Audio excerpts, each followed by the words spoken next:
The conservative fast food world is in shambles this after news of Chick-fil-A having a vice president of diversity, equity, and inclusion, or DEI, as some conservative groups calling for a boycott. The fast food giant has been a preferred dining venue of many on the right over the years, not only due to its tasty fried chicken sandwiches, I find them tasty at least, but also in part due to its religious roots and perception of anti-LGBT organizing.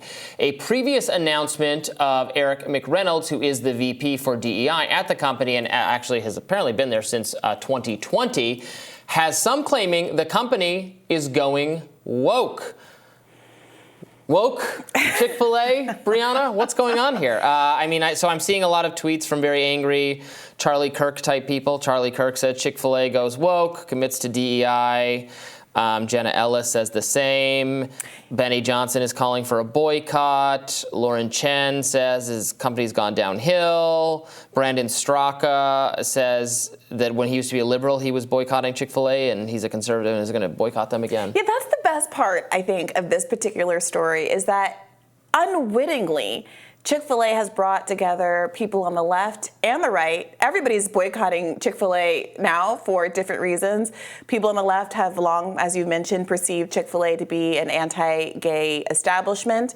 And now it seems that because they hired a DEI person, which is the equivalent of just having an HR department these days, they're getting a lot of ire from the right. So right, you can't win for losing.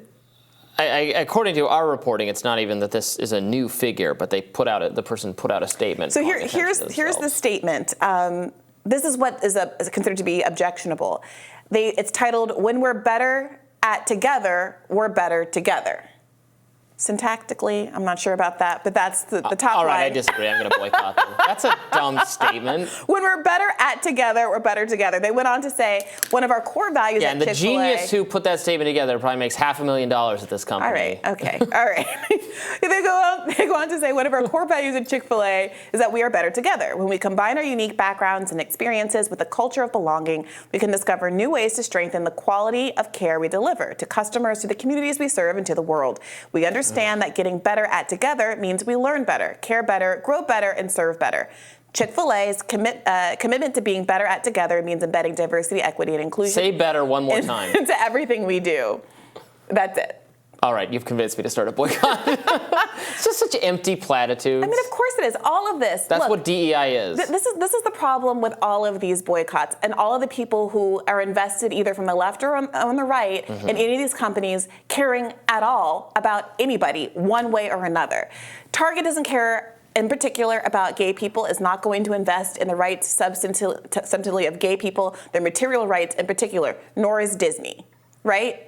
Disney ultimately was only pressured to make a statement against the Don't Say Gay bill by some of their employees who felt abandoned or thrown under the bus. But it wasn't just the corporation saying, you know what, we should do a solid today and take our place in the pantheon of LGBTQIA heroes in America and take a stand against Ron DeSantis. That's how none of this goes.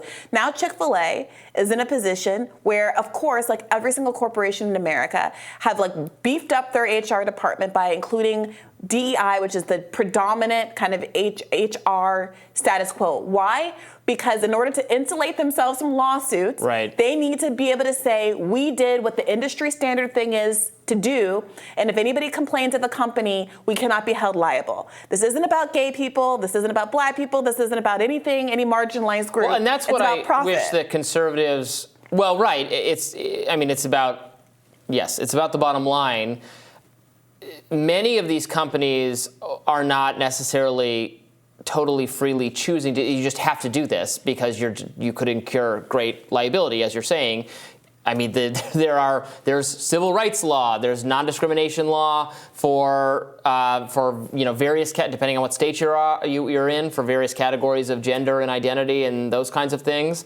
And I mean, this is like when conservatives were some more ballistic, that Fox had COVID requirements or something. Well, it's the city of New York had these requirements. Right. You can fight them just like some people got mad at the Daily Wire when they said, okay, well, if you, Steven Crowder, get banned from YouTube, which is your entire business model, we're not going to still pay you the entire $50 million. Like, organizations operate within reasonable incentives. If the incentive structure, because of civil rights law, non-discrimination law, and other things, employment, OSHA, all that stuff, they're going to have HR departments and they're going to have DEI departments. And I will agree, you'll probably think some of the things that come out of those departments are kind of meaningless, just hand waving at actual social justice and putting a Band-Aid on something. Some of it makes the dynamics worse at the workplace. Some of them right. I have no fondness whatsoever for DEI stuff. I think a lot of it is the very worst of wokeness, social justice. It's obnoxious. It's often not helpful. Divisive. We've all been through those kinds of training seminars that seem like a waste of everyone's time, if not just totally counterproductive. That really reduce people very much to their affinity group in a really alienating, dehumanizing ways. It's not great. I think it's substantially a huge waste of time. But it's not like the company's like, it'd be great. Let's do that. They're like, how do we write this? How do we write off this requirement? How do we prevent lawsuits? Yeah, that's a compliance official tells you to do that. I think that's exactly right. Now, Semaphor's Dave Weigel is reporting how the boycotts over at Target and Bud Light have boosted efforts to walk back brand support of the LGBTQIA+ community, especially during Pride Month. And lawmakers like California Representative Robert Garcia warning his state party's LGBTQ caucus to be ready for a Pride Month fight.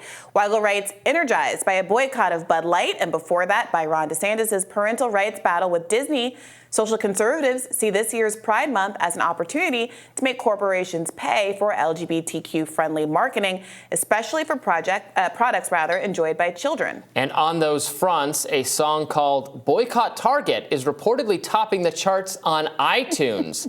Can't wait to listen to that. Bud Light sales are down 30%. Pride organizers in Florida are claiming that the community is leaving the state in droves.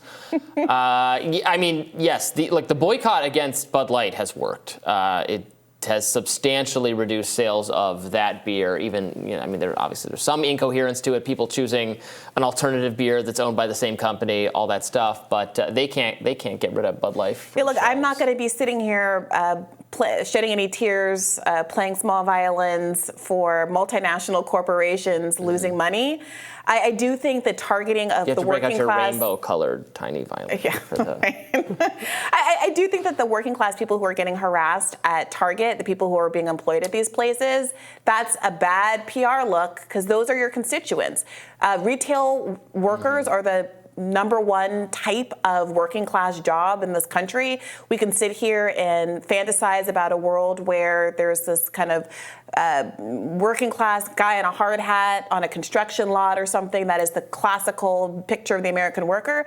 But your average working class person who's supposed to be the subject of a lot of these populist appeals from the right are retail workers.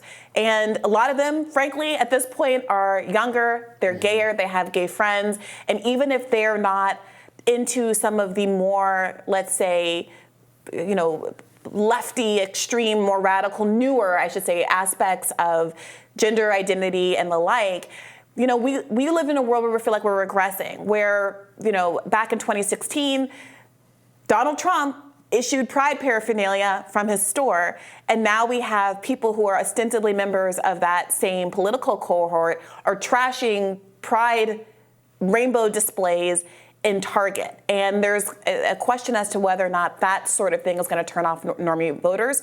We'll see over the next 18 months or so. Yeah, we'll see. But unlike boycotting a specific product, you can't boycott the DEI industry. You can try, but the companies are still going to go down that direction as long as the incentives in place. That's a lot harder of a thing to resist because, again, it is about their financial incentives and their difficulty grappling with various non-discrimination policies. Yeah. More Rising right after this.